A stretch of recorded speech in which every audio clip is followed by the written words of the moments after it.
Good evening and welcome to Blue Suede News, where we'll be reviewing the good, the bad, and the utterly stupid of the last 7 days. This is a live show, so if you're watching, please say hi and comment throughout the show, as we are interactive. I'd like to welcome our guests onto the show. We have Tony Cowards, Ishi Khan, hello, and Julian Lee. And normally, that'll be it for guests. But for this week only, I've secured a fourth special guest. It's Dave Francis from the Bush. Ooh. Good evening, Dave. So, good evening. I'm going to ask each of you to introduce yourselves. So we'll go to Tony Cowards first. Hello, everyone. I'm Tony Cowards. That's it, really. I'm a comedian, comedy writer, and friend of Roger's. So, pleased to be here. And thank you very much. Ishi, would you like to introduce yourself? Yes, thank you, Roger. I love to be here. So I'm Ishi, and I love being walked by my cat and singing to the moon. Climbing trees as well, yes. So I've spent the week trimming my bush because of the order that came in from the council, just so you should know. Thank you very much, Ishi. Let's ask Dave Francis to introduce himself next. I want to know whether Dave has been trimming his bush. Generally annually. I'm from the Bush. I own a run-down pub building in the Black Country, Cradley Heath, B64. That's bordering B65, DY2, and B63. Thank you very much. And Julian Lee, would you like to introduce yourself? All right, my name's Julian. I'm a one-liner comedian from Newcastle. I like a bit of football, a bit of boxing, and it's my first time on the show, so I'm intrigued to see what's coming. So thank you very much. I'd like to say greetings to our viewers, and what we'll do, we'll see if we've got anyone watching. So we have watching on YouTube, Lord Sparkles. Hello to all you watching on YouTube. If you're watching on YouTube and enjoy the show, please press subscribe and like. And if you're watching on Facebook, please press follow and like as well. So we've got George Coppin watching us. Hi, George. Nice of you to join us. Hi, George. Hello, George. Hi, Denzel joining us. Hi, Denzel. We've got Brian joining us. Hi, Brian. Nice of you to join us. Good evening, Brian. And Lord Sparkle is referring to Dave with postcode fun. So thank you, Lord Sparkles. I'd like to say a thank you to our viewers, especially the ones who have supported the show by buying us coffee, which you can find a link in the comments, or have purchased merchandise from us. You know who you are, and it's much appreciated. If any coffees are bought, they will be distributed evenly between the guests on the show, and there's the link if you'd like to buy us a coffee. You can also become a member. There are some member benefits like a newsletter, and the March newsletter, even though we're into the second week of April, will be coming out very shortly. I'm about 3/4 of the way through it, and I'm aiming to finish it this weekend. So, and we have a merch store, and you can find that in the comments as well. Before we start the first round, though, I just want to say that just after I finished preparing this show, the unfortunate news of the passing of Prince Philip was announced. As I appreciate this is big news, but it is a time to be respectful. And other than acknowledging the very sad news, no further reference will be made to Prince Philip on this show. So thank you very much. So it's time for the first round. What's the story? Morning Glory. So it's always difficult on this show to think, what shall we make the first story? So I thought, I know. Let's have this one, which was from really the start of the week. So what do you think it is? If I do this and make the speech bubble appear, I'm talking about the COVID vaccine passports, which have been talked about this week. Now, understandably, they wanted to make the vaccine passports work for travel and things like that. And to be quite honest, I don't really have a problem with that.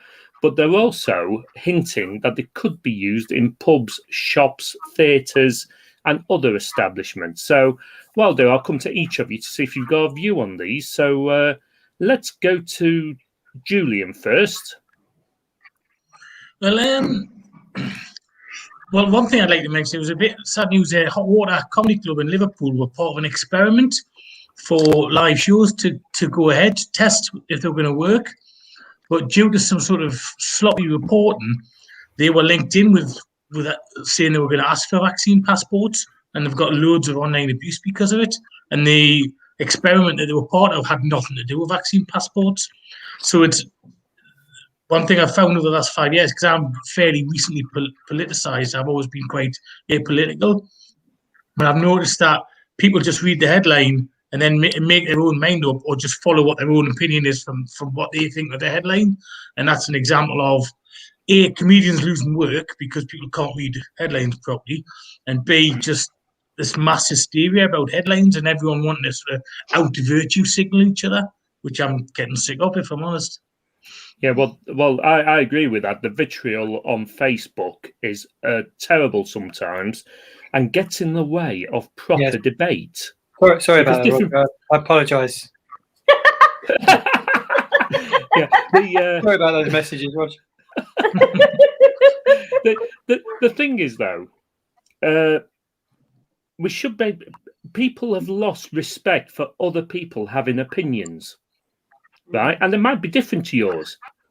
And you should listen to other people's opinions as well as having your own opinions. You might disagree with them, but they have their opinions, and you might be able to provide them information to maybe change their opinion, but you can't be angry against them, anything like that. It's part of life. Anyway, on to Tony Cowards. Well, I think with the way things are and that, I think a lot of people in this country, kind of post-Brexit, they won't mind having a vaccine passport as long as it's blue, will they?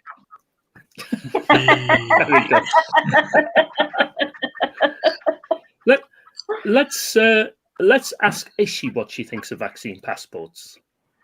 Well, I think vaccine passports are an interesting idea, because the whole point of having a certain amount, like a threshold of people vaccinated, was to get this herd immunity going.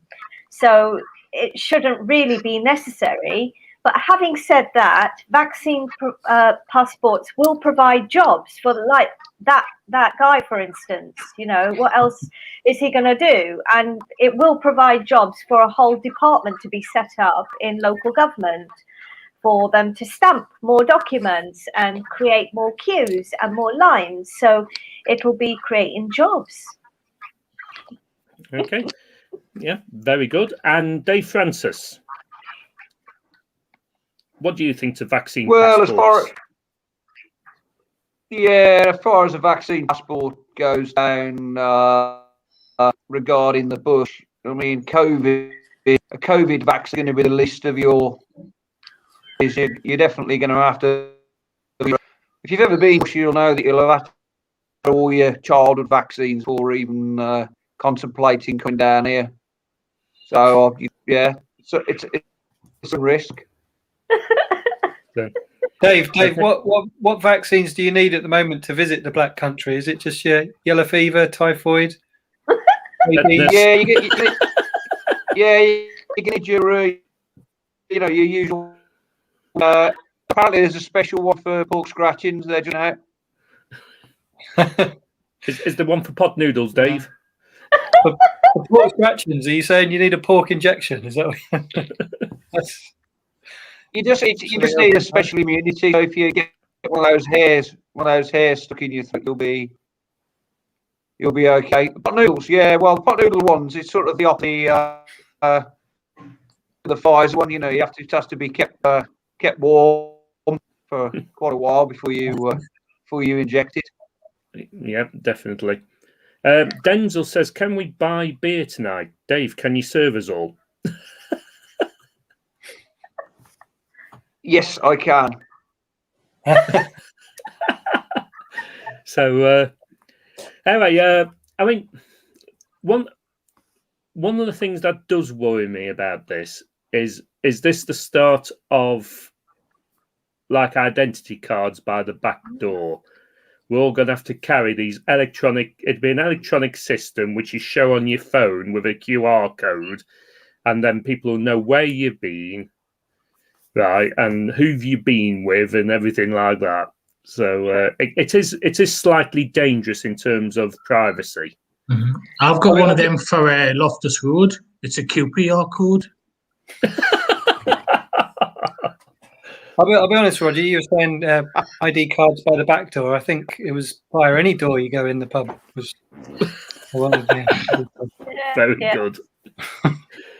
That's already there. That's already there, Roger. It started with a track and trace, to work out where we are. And it's not just going to be like a QR code on the phones. Before you know it, it's going to be an implanted chip.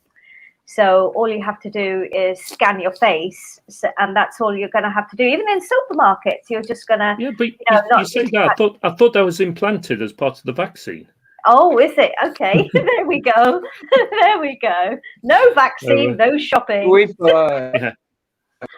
I've got my doorman in place. It's a young lady. She's 17. She wears a bikini. Her tracky trace. So what I want to know is who they're going to give the contract to for producing the vaccine passport system, and is it going to cost as much as NHS test and trace? It'll probably cost more, and I would say probably Boris's dad. Yeah, it'll be one of Boris's. He's applied for a French passport, hasn't he? Stanley Has he Johnson. really? Yeah. Denzel likes your blue passport joke, Tony. George Coppin says you should try and pass a pint up to Roger. So we'll see if we can do that at some point in the show. Is it a McCain chip that gets you implanted? If so, I'm up for that. I was going to say, I've been piling on the pounds during lockdown. I've certainly implanted a few chips in myself. Oh, George, I thought you already had them inside you, haven't you? You probably got all. Anyway, shall we move on to the next round? See, we've got a full show tonight. Yep. So. Faking it.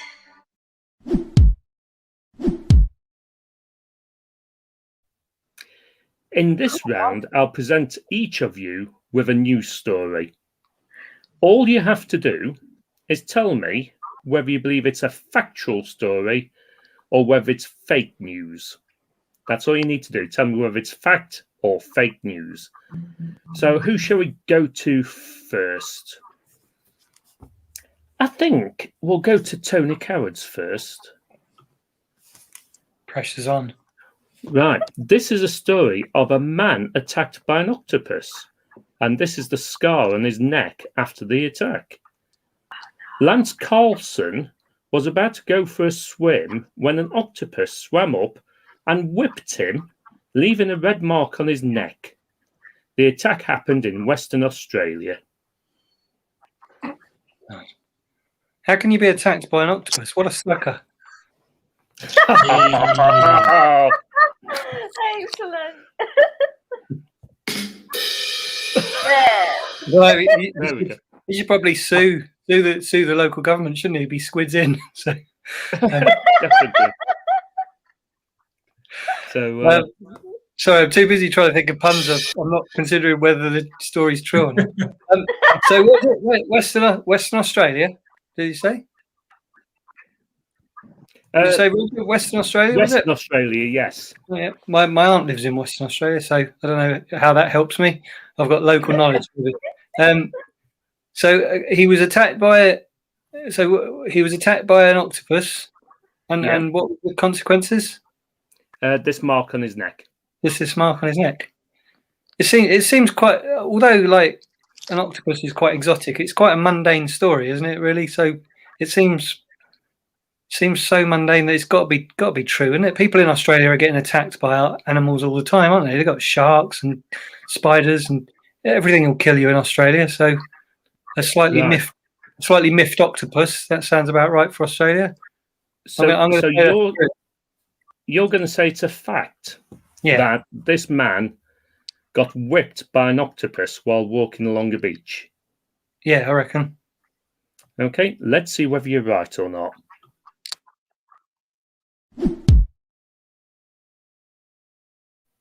You are right. A man did get whipped by an octopus while walking along the beach. Would you like to see the video? Oh, wow. It's caught on camera. Was it? Yeah, of course. Oh, what? Oh, golly. And that's it. And he said, "Oh, golly." Oh, God. When he got him. Strong He words. wasn't Australian, was he? He wasn't Australian. That wasn't Australian. He didn't go, shit, mate! Fucking shit. Yeah. No, he's actually a geologist. Oh, well. You know what?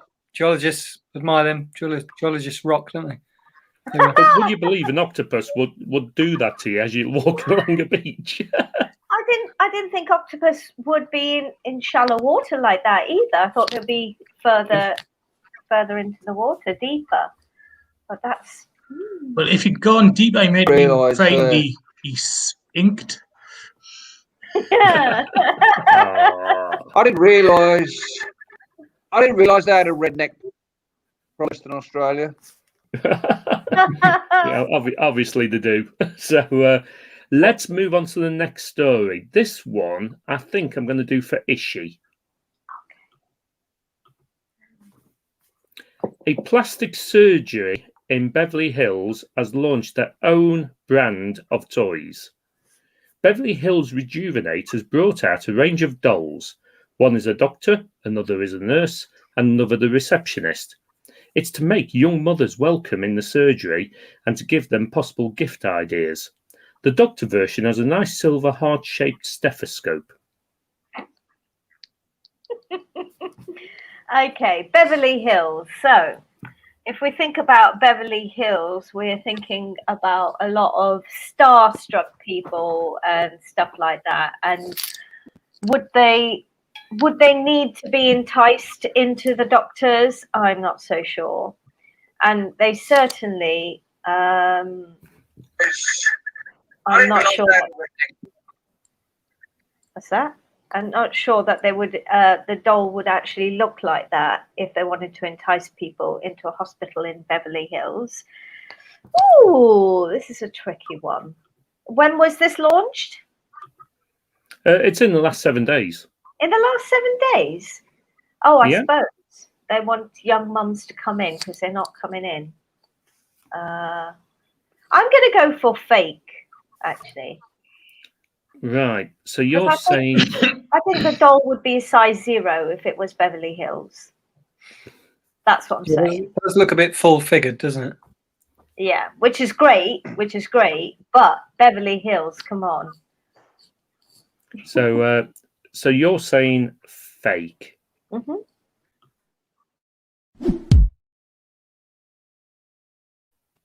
You're right.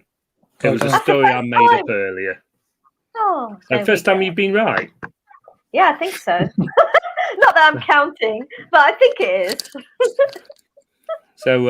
So I slipped up there by picking a doll that's too fat. I think she's she's a bit more representative of our population, shall we say that? The problem is they don't make Cindy's like that anymore because there's a big uproar about body consciousness and things like that. So this is a modern day Cindy. Instead of Beverly Hills 902 or Briley Hill 384,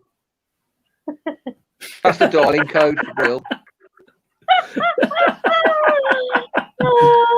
Fantastic. So, well, are you thinking of getting any merchandise like branded dolls or anything like that for the bush, Dave? I've already got actually, but they're not for sale. Right. Let's let's go to Julian next and see what I've got lined up for Julian. This is Mafia fugitive caught after posting cooking show on YouTube. Mark Ferren Claude Biart, 53, was wanted by Italian police. Mark wanted to show off his culinary skills, so he posted some videos on YouTube. He didn't show his face, but his tattoos were recognized, and he was arrested in Boca Chica in the Dominican Republic. Oh, my word. Well, I read this story earlier in the week because I knew you were going to say that he was recognized by his tattoos. So this is a true story. This is on the second time. This is episode 22, and this is on the second time when somebody has said that to me. I've read the story that you showed Tony as well, so I don't know if I'm just reading the wrong news or just. You're probably reading the same news as me. To be fair, Roger, I've been off for 2 weeks, so I've enjoyed me sort of time lazing about. So I'm back at work Monday, but I've enjoyed me 2 weeks off. Yeah, but if I'm giving you a fake story, I mean, let's just run the video, so because it completes the show.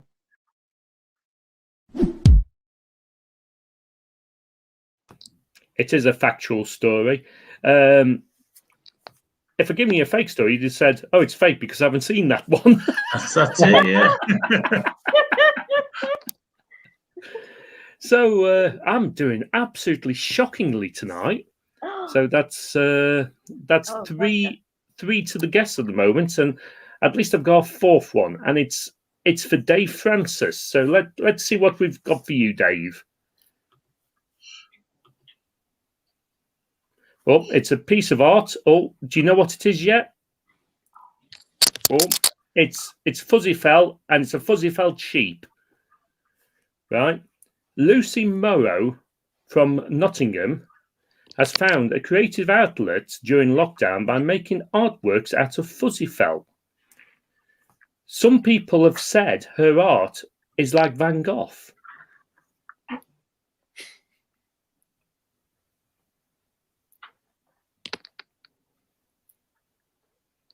Fact. Fact or fake? Fact, yeah, you're saying? Yeah. You don't want to deliberate at all? I remember the old fuzzy felt. You know, you used to lose them all, didn't you? Lose down your nan's settee. Those little bits. I would only be able to make a two-legged. Should have thought the losses. I should say. I think this is one created by me, by the way, not by her. I've done this just to highlight fuzzy felt art. It's very, very. I think it's a nice creative thing to do during the lockdown. I've got a friend that's doing similar things actually, and it approves. So I'm going to go fact. You're going to go fact. Well, it's been a shocker for me this week.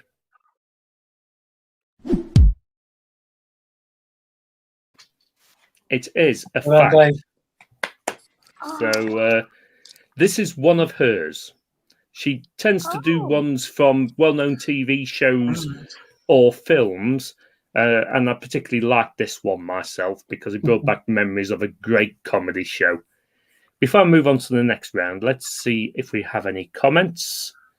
So Lord Sparkles is rubbing it in. George Coppin says, so Roger has used his week to create a fake Barbie doll. Are you okay, mate? No, I'm losing my shit in lockdown, George.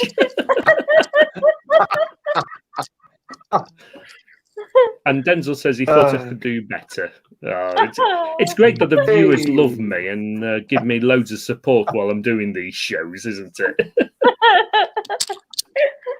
I want to know what was in your Google history, though, Roger, when you were Googling dolls.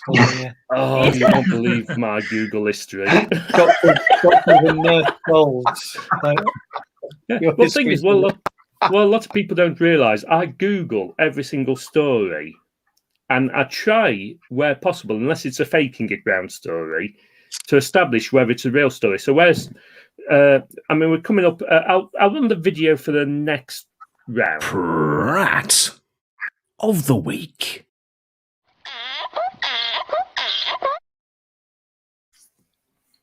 right, which is Prat of the Week. And in this round, whenever anyone nominates a Prat of the Week, I look at it. You know, some of the times, like there's some on tonight, which I'll come on to, where I was going, who's that? Right?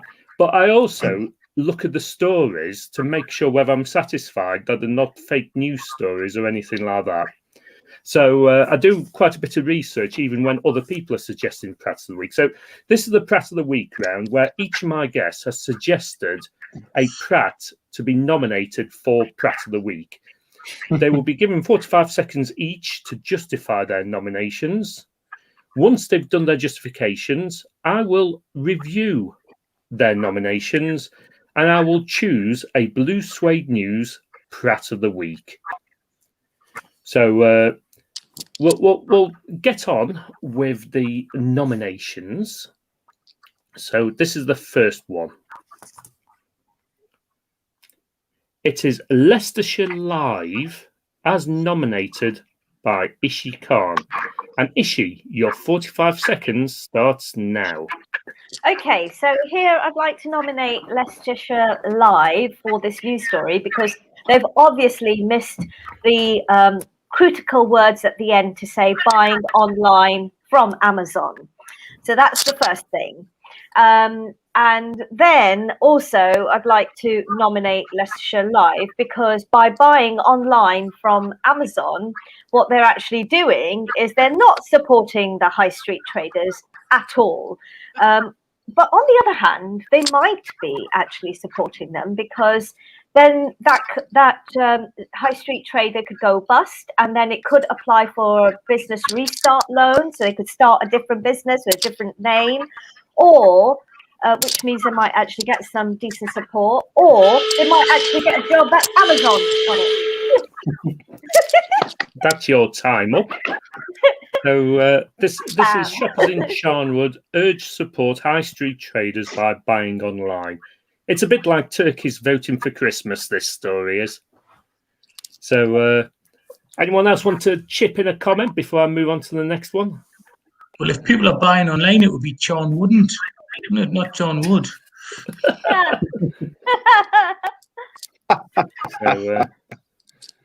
So this is the kind of thing which a property developer would put on as a news story because it encourages shops to become empty and turned into more residential property. So true, so true. There were too many options this week, Roger, for Prat of the Week. My goodness, from Italy to Rob, what's his name, Rob Roberts or something. To too many nominations, too many opportunities. I'll say. So, what did the MP do then, Ishi? Okay, so what was his name again? Did I say? So this MP actually sent a text to his intern saying, "Hey, let's fancy some fun times, right?" And he also said, "Oh, you've got some really nice legs." So it's really for sexual harassment. And it's taken ages to even investigate the story. And after they've investigated, he's not going to lose his job. No, he's going to be sent on social media protection training. Can you believe that? He sent off WhatsApp messages to this intern saying, "Hey, fancy some fun times, no strings attached." And he does not lose his job. He gets sent on how to make his messages safer so nobody else can find them. Yeah. That's the MP Rob Roberts, who I refuse to let Ishi change her Prat of the Week to. So she's got Charnwood High Street Traders. She's got Leicestershire Live, encouraging people to shop online to kill off the high street. Sorry, support the high street. Anyway, we'll debate on this one in a minute. Can I just say that MP, how lazy were his parents? But they called him Robert Roberts. Absolutely, I thought that as well. RR, they're pirates, is what they were. So anyway, maybe the father was sent down to the registry office and couldn't remember what the first name was, so he just So anyway, let's move on to the next nomination. This is Andrzej Kudela. I've got no idea whether I pronounced that right or not, because I am superb with names. And this was nominated by Julian Lee. And this is one of those where when he said the name, he didn't provide me with a link. I had to look it up. So over to Julian Lee. Your 45 seconds starts now. Well, as an educator, Roger, if you look it up, then the name will stick with you. You see, if I just tell you it, it won't stick in with you, see? So I'm thinking of your benefit there. Andrzej Kudela is a footballer for Slavia Prague, who I won't repeat the exact phrase he used, but he was extremely racist to a Rangers footballer called Glenn Kamara. And you probably can't tell by looking at this, but I'm actually from a mixed race family. My dad's dad was a Chinese political refugee who came over in the 30s. And I'm shocked that racism still exists to the extent it does today. I actually thought, up until about 6-7 years ago, when I actually retrained to become a teacher, I thought racism was a distant memory. But I usually work with 16, 18-year-olds who are from troubled background. I mean, the problem with sport, there is quite a bit of racism in sport. Formula One's a good example. Yeah, well, a lot of racism. All right, okay. Now, see, for me, I'm sorry if I'm getting a bit too serious here, but for me, sport is a great leveler, and it should cancel out all racism because it's about the sort of the theatre of drama of sport. So for this kind of racism to still exist, it really saddens us.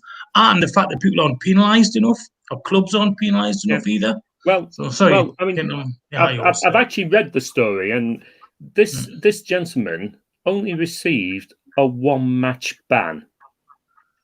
Oh, really? Now, based on all the Black Lives Matters campaign and kick racism out of football, UEFA gave him a 1-match ban. I think that's where the problem is, right? It's almost demonstrating why there is racism in sport by only giving a 1-match ban, right? And the thing you could have done here, Julian, is actually nominated UEFA as Press of the Week. That's a good point. I actually did think that once I didn't realise 40 seconds would go so quickly, but sort of by extension, UEFA could be classed as that. But no, it's a fair point, Roger.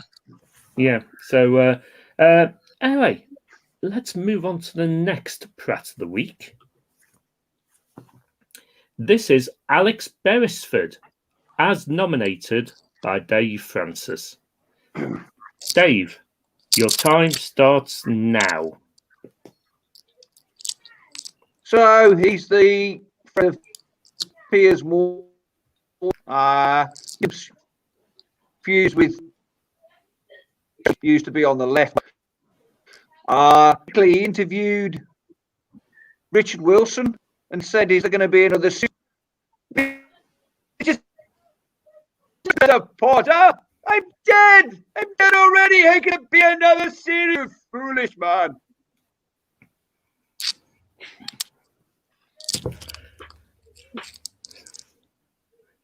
Is that it? Yeah. Okay, well, we'll sound the klaxon anyway.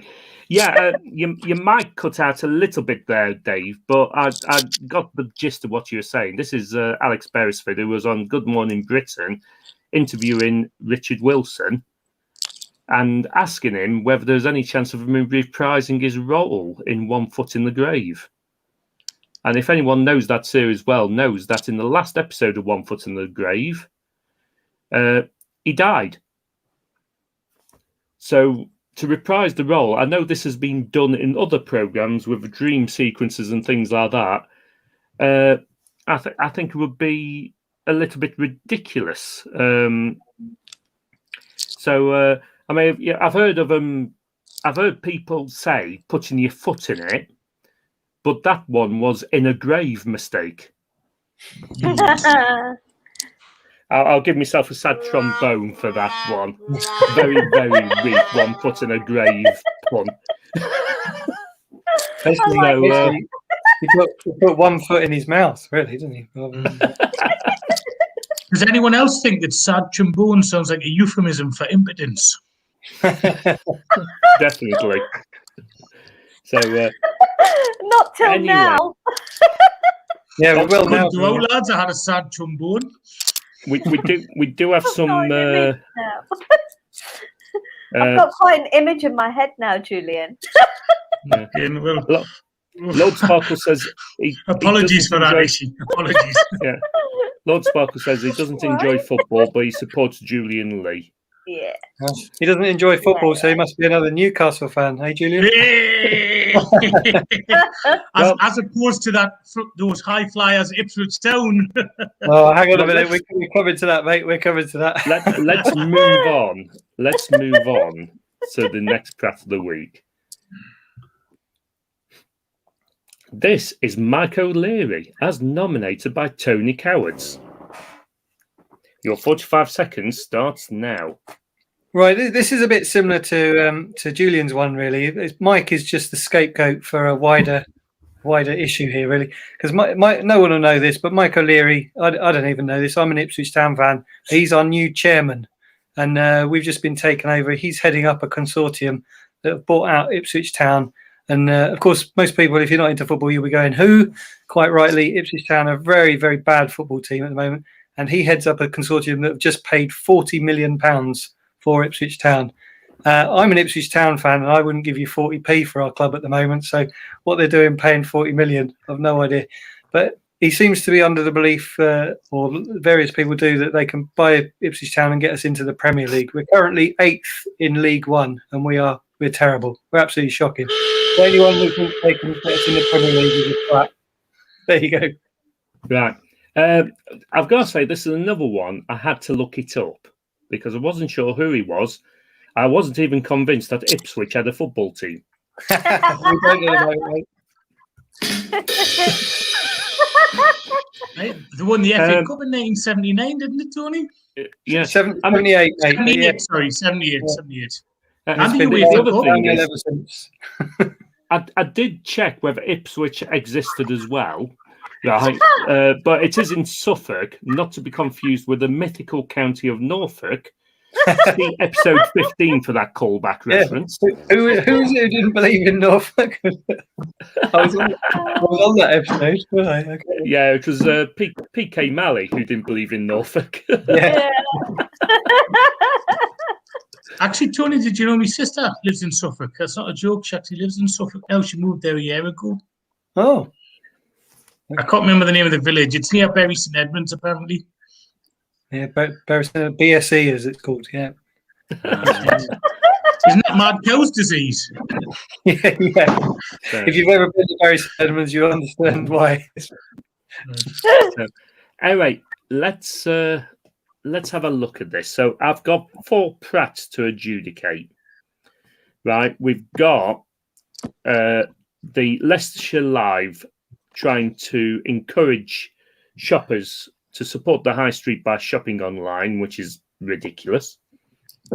We've got, who else have we got? We've got Andrzej Kudela, who received a 1-match ban for some racist comments. We've got Alex Beresford, as nominated by Dave Francis, who appears to not have his video running at the moment, but we'll go back. Oh, he's there. We've got Alex Beresford, as nominated by Dave Francis, who on Good Morning Britain asked Richard Wilson whether he'd be reprising the... it was Victor Meldrew, weren't it, in One Foot in the Grave? Whether he'd be reprising his role from the grave. And we've got Mike OLeary, who is now running Ipswich Town and thinks they can get into the Premiership. So, yeah, it'll take a bit of money and, it's a bit of convincing players to actually go and play for Ipswich, I think. But stranger things have happened. So let's look through this then. I've got to adjudicate this. First of all, Andrzej Kudela, he's done something really racist, needs to have a good look at himself. as to whether he's Pratt material or not, I think UEFA are bigger Pratts. And for that reason, I'm going to discount this one. If you'd gone for UEFA, Julian, I may have actually backed you on that one, because I think UEFA's one-match ban doesn't send the right message. He should have been banned for a whole season, for starters, and sent on some retraining courses and that kind of thing. Social media protection. Yeah. Alex Beresford. Yeah, we'll come back to him. I mean, he's been having spats with Piers Morgan. Piers Morgan once insulted him. He was a weatherman on Good Morning Britain, and Piers Morgan insulted him, and he walked out. Then there was the Meghan and Thingy Bob interview. Harry, that's it. I mean, she's the star of that family, but I like it. Yeah, Piers Morgan had Alex Beresford back on Good Morning Britain, where Piers Morgan was discounting everything Meghan had said, and Alex Beresford really had a go at Piers Morgan, causing Piers Morgan to basically walk off. So I've got to say, Alex Beresford, it's a two-edged sword. He's done some good stuff as well as being an idiot himself. The fact that he hates Piers Morgan, I think, actually elevates him above Pratt. I do apologise, Dave. But for that reason, because he hates Piers Morgan, he gets my vote as being a sensible person and therefore not a Pratt. So that leaves me Mike OLeary. I didn't realise it was 40 million they put into Ipswich. I mean, that is a ridiculous amount of money. Wow. So, yeah. So it's Mike OLeary or Leicestershire Live. And I'm going to go for Mike OLeary and his consortium putting 14 million into Ipswich Town. What prats they are.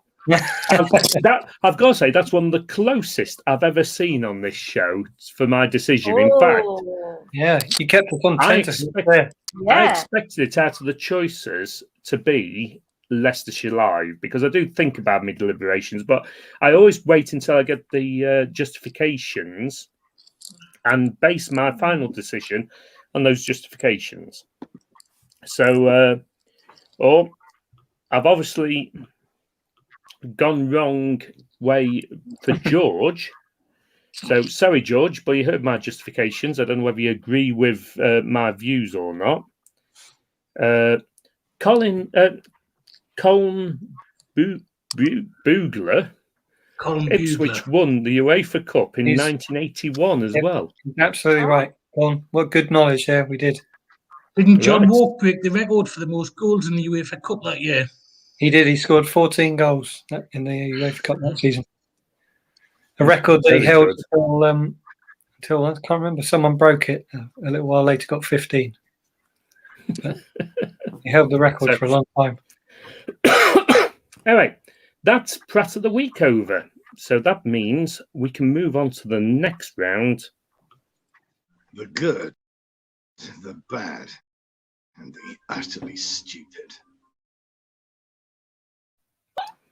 Right, so we're slightly tight on time, so we're only going to be very quick on these. So I'll just ask if any of you have got any opinions when I put these on the screen. So we're looking at the AstraZeneca Oxford vaccine story of the week. This is due to possible odd blood clots in extremely few people. It's now recommended that it isn't given to anyone below the age of 30. Anyone got any views on this? Well, I've had the first jab, the AstraZeneca one, and I'll admit about 12 hours later, I felt rough for about 12 to 15 hours. However, I'd have no hesitation taking the second one. For example, just to go, people, I don't blame people for being a little worried. Don't get us wrong, but I've got a bit of a heart problem. So a couple of years ago, I had to have a thing called a cardioversion. Now, a cardioversion is where they stop your heart and then start it again to try and get it more regular beat. Now, unfortunately, it failed. However, you've got a 1 in 200 chance of dying from having a cardioversion, but it's obviously something that you need to do. So this is something like a one in, is it 600,000, something like that chance? And yeah, it's 1 in 600,000. You're quite right. I've Yeah. got some statistics lined up here because So it's for 1 in me- 600,000, which is low risk. Carry on, Julian, and I'll give you for my me, statistic afterwards. it's a necessary risk because we need to get back to some kind of normality, and I think this is going to provide not instant relief, but it's a pathway to that. I'm no fan of the government, I assure you, but I think they've done quite well with the vaccine, so I would still support it personally. Yeah, let's put some context into this. I mean, one of the angles I looked at this story from is how the story changed over the week. It started off with media pointing the finger at our European neighbours, saying that was sour grapes and they're making something of nothing, and then moving on to it's being looked at, and then to we can't rule out there's no link to there could be a link, and we're not going to give it under 30s. That's the media actually causing people to worry when they change in the course of a week their views from that to that. But Julian, and I'll emphasize this because I do believe in people having their own opinions on vaccines, but we shouldn't scare people. It is 1 in 600,000. The chance of getting one of these rare blood clots is 1 in 600,000. Right? I'm like Now Julian. Sorry, I was just going to say, because I had the AstraZeneca. I've had the first jab. I did notice that I became a little bit more clumsy afterwards. So I have become a bit of a clot since I got it.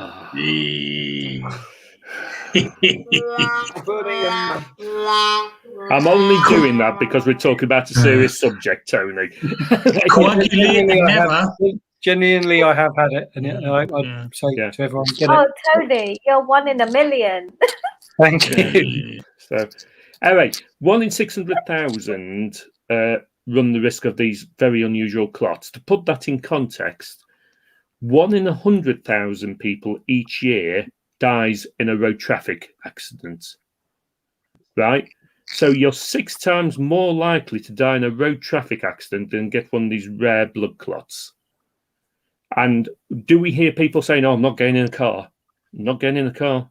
No, I'm not doing that. It's too risky."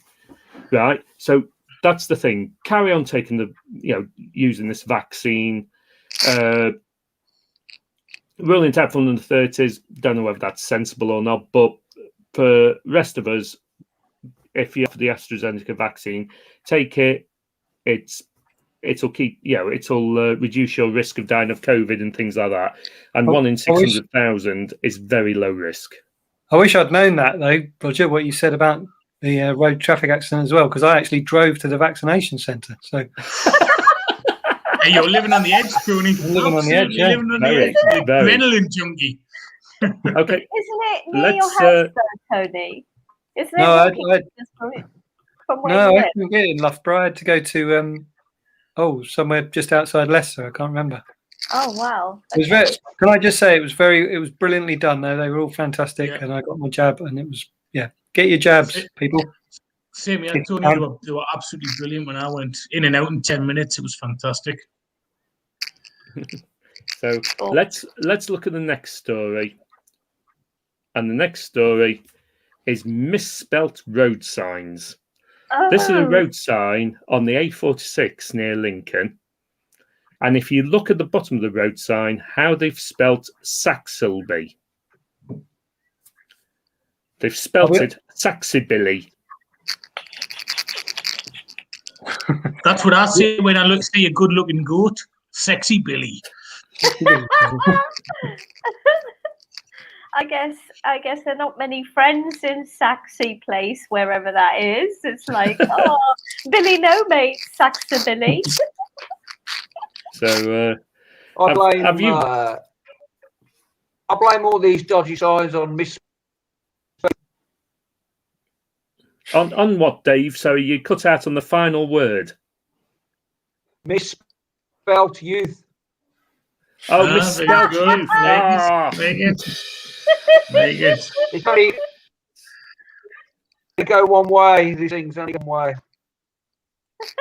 So, but on the same road further down, there's a road sign for Thorpe on the Hill.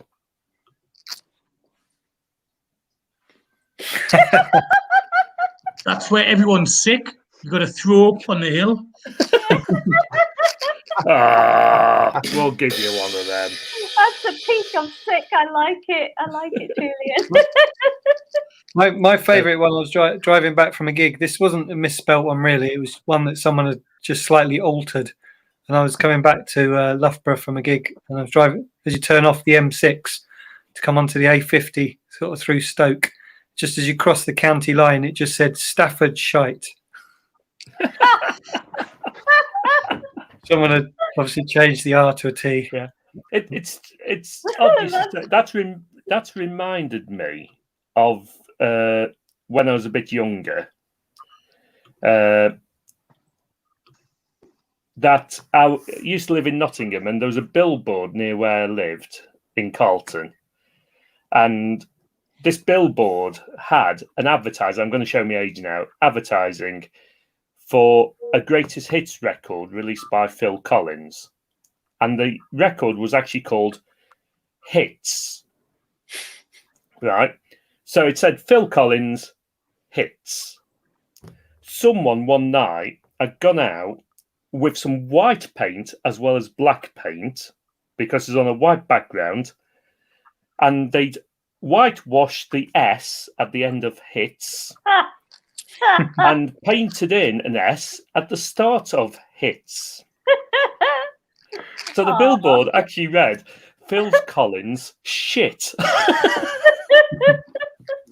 Buy it now, going on Amazon.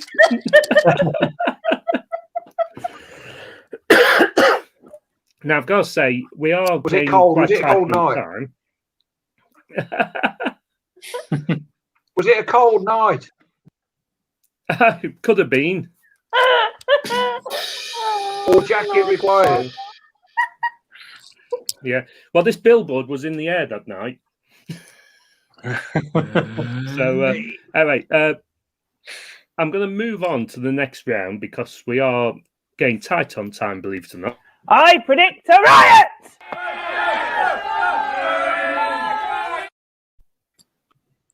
And in this round, this is where I'm going to ask each of you to provide a prediction.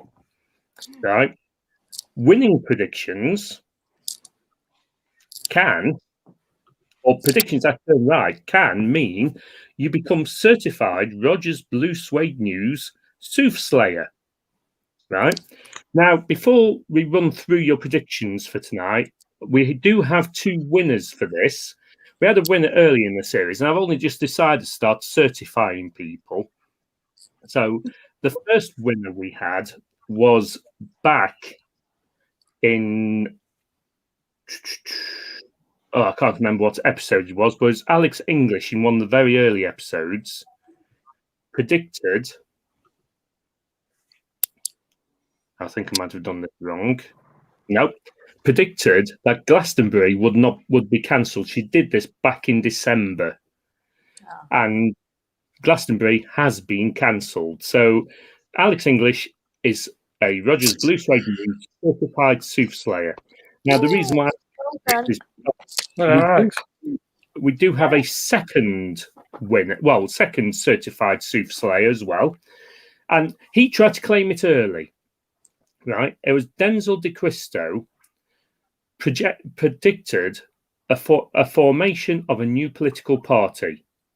Now, he tried to claim it when Nigel Farage popped up with Reformed, but as the name says, it was a reformed political party, not a new one. It was the former whatever party, I keep forgetting whatever party he has, but one of the Brexit parties, and it's now become reformed. but it was the existing political party with the existing legal structures and everything like that. So I told Denzel, no, you can't have it. But last week, Alex Salmond in Scotland formed the Alba Party. So for that, as that is a new political party, I'm awarding Denzel de Cristo Roger's Blue Suede News certified soothsayer status. Yay! And as you can see, each person has their own numbered certificate. Nice. So that's what you could have by making a correct prediction. You could become a certified soothsayer. So Nice. I'll come to each of you in turn. We'll go to Dave Francis first. Do you have a prediction of something that's going to happen within the next 12 months, Dave? Yeah, it's the fans rioting at the FA Premier League headquarters where Rocky Horror Show press. And writing at the FA you get Premier League office. Why are they writing? Well, they're wearing a Rocky Horror Show fancy dress. Oh, Jack Grealish, our star player, hasn't played. He's going to be 9 matches. Not it's more to it than an injury.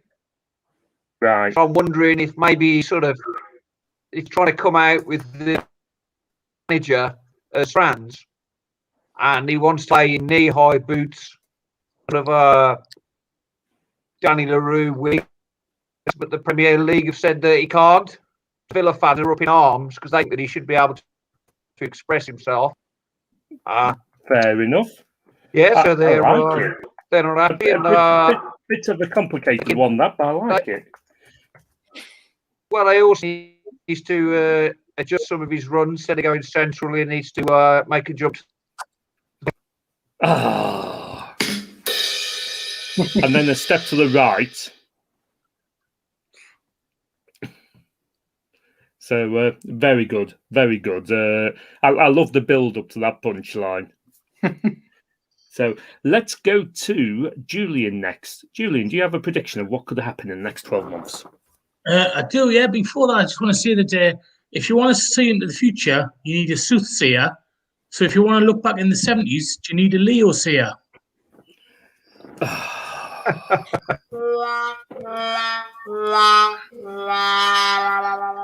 Yeah, I did write a joke about being a soothsayer, but I'm not going to tell it to you because none of you laughed. Hey. So, So my cooking, prediction is quite a serious one, actually. I think there will be an assassination attempt on Kamala Harris's life. Oh, gosh. Keeping it nice and light, Julian. You know me. You know me. It's fine. It's more than acceptable for this round. So, it's not acceptable if I do it, though, is it? It's a bit harsh. No. If you do it, that would be wrong. And if anybody does it, it would be wrong. Yes. I don't think there's any justification. Assassinating people is me wrong. doing this. Well, it wasn't me, so it's all right. So, Tony, do you want to give me a prediction? Yeah, the Ipswich will get promoted to the Premier League. What, this year? Oh, Ishi. A bit harsh. No, we can't. No, we can't actually get promoted to the Premier League. We'll have promoted to the next division. No. I was joking because that's seriously not going to happen. I haven't really thought about this. I should have come up with an answer, but off the top of my head, I'm thinking within the next 12 months, I think there'll be a proper full-on fist fight in the Houses of Parliament. Oh, really? I like I reckon, yeah, there'll be a dust-up between, I don't know who it'll be between, Keir Starmer and Michael Gove. I reckon Keir Starmer will get Michael Gove in a headlock. That's my prediction. Oh, wow. I like it. I do like that one. I'd buy tickets for that one. He'll give him, what do they used to call it at school? I reckon he'll have him a headlock and give him a noogie, or whatever. What were they called at school? You get your little knuckle in the top of your head. Do you know what? It's a shame I don't have points on this show because that would be warrant a point. But I don't have points on this show because points means sod all. Sod all. Yeah. That should be a motto for Ipswich as well. Anyway. Well, we've just got sod all points, mate. That's all. Ishi. So I think that this summer we're going to have a heat wave. Oh. There's at least 3 people on this panel old enough to remember 1976. Probably 4 people. What justifies a heat? Because like as soon as we have a day where it's over 20 degrees, the papers claim it's a heat wave anyway. So That'll do. is there an official definition of a heat wave? There is a proper definition, so it has to be per the Met Office's definition. It has to be so many days above the average temperature is a heat wave. Right? A heat wave is when someone acknowledges you with a gossip magazine. Okay. Got it. Oh, sorry, I hit the wrong one. What was that? Well, you couldn't make that noise if you had a sad trombone, could you? You need to have a very happy trombone to be able to make the previous noise. That was That was a sound effect from one of Roger's other shows. This is a noise from one of my other shows. Is that when someone touches the erogenous zone, is it? That is 2 former guests of my show. Right. What were they doing? They were socially distanced when they did it. One was in Stoke and one was in Peterborough. Peter who? Peterborough. So anyway, so there'll be each. Well, I've got 4 really good predictions there. Thank you very much. They're brilliant. So it's time, I'm afraid, for the last round. Put a plug in it.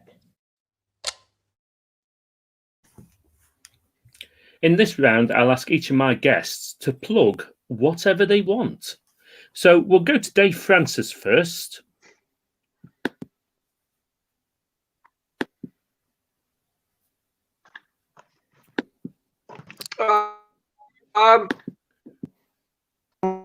Comedy every Thursday at the Bush. Yeah. So, yeah, That's it. Thoroughly enjoyable night at the Hollybush Art Centre's Cradley Heath. Comedy nights every Thursday night. The place is legendary. Been running comedy nights for years. Lots of big comedians have appeared there in the past. Get yourself down there. I will be once it's restarted, and I'll be taking a few of my friends with me. So highly recommend the Bush. Let's go to Tony Cowards. Have you got anything to recommend, Tony? I was just recommend to plug. It's been so long since I've done any kind of thing that I need to actually plug. I was just trying to remember but I am actually doing an online gig on Sunday called Festilol. So like a festival, but Festilol, LOL at the end. I like what they've done there. Not. Festilol. If you look up festilol.co.uk, there's loads of absolutely brilliant acts and me doing it. So I'm on at about, I think it's a whole day thing, and I'm on about 4 o'clock or 5 o'clock in the afternoon. But I think it starts quite early in the morning and finishes late at night. There's loads of really brilliant acts doing it. So check that out, Festilol on Sunday. Otherwise, just look up my Twitter feed. You can see my little handle there at Tony Cowards on Twitter, because that's where I usually advertise what I'm up to. It's been, like I say, it's been so long since I've actually had anything to plug, but gigs are starting to come in. So follow me on Twitter, and I might actually be doing a gig sometime soon. It's good to actually be talking about the Hollybush restarting its comedy nights. You talking about that gigs are coming in. It's just great that there's a little bit of light on the horizon. Let's go to Ishi next, because I'm going to save Julian to the end, because I know Julian's got something he definitely wants to plug. So I'll go to Ishi next. I'd like to plug this pink plug. No. Very good. No, I've got some gigs coming up, but follow me on Instagram or Facebook or Twitter at Ishi2Funny, and I usually post about them on there. So thank you very much. Very good. And I'm just going to pop that on the screen just to say to everyone, don't forget you can buy us a coffee at www.buymeacoffee.com/RBSN for Rogers Blue Suede News. All the coffees bought will be distributed amongst our guests for the night. So I'm the forever optimist on this. Over to you, Julian, to plug what you want to plug. Okay, thank you. Just say thank you, Colin Bugler, for giving me that excellent news that Wolves have beaten Fulham. Thank you very much. Right, I'd like to plug this. This is Julian Lee's joke box. That is a joke book that I've written, and it's recently come out last month. You can buy it on Amazon. If you see my Twitter handle at Julian Lee Comedy, you'll find the link on there. But please buy the book. It's $8.99 for the paperback. It's $2.99 for the Kindle version. If you're a Kindle Unlimited customer, it's free to download. And the other thing I'd like to mention is I do a jokes video every Friday at noon on my YouTube channel. So just type in Julian Lee Comedy on YouTube and you'll find it. And there's a new jokes video every Friday at 12 o'clock. Thank you. Perfect. Will the joke book be available on Charnwood High Street? Oh. Nice. So I think Alex English is pleased with being designated the Rogers Blue Suede News Soothslayer, and so is Denzel. Yeah. So Denzel says I should have given you a drum for Leo. I can't remember what that was, but Leo say a joke. Oh, the Leo Sayer joke. Yeah, never gives drum rolls for Leo Sayer jokes. I'll tell you what. Seeing I've been instructed by Denzel, and so Lord Sparkle's Soothslayer did South of Heaven. Don't understand that. Julian's getting his cover story sorted for an assassination attempt. Fair enough. So Julian Lee Harvey Oswald, you see.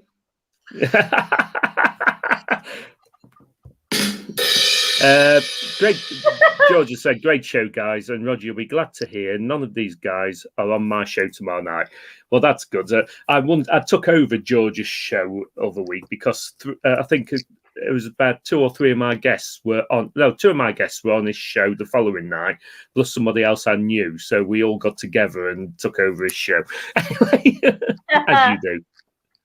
So Denzel says Tony Cowds is doing Dinner Fools on Tuesday the 20th of April at 8 p.m. Tony.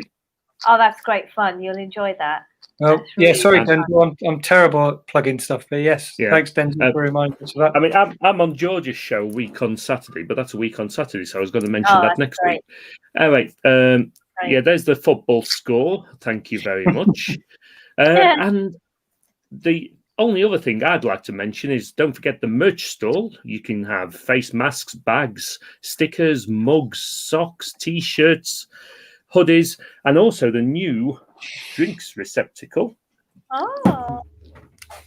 So get yourself over there. The link is in the comments.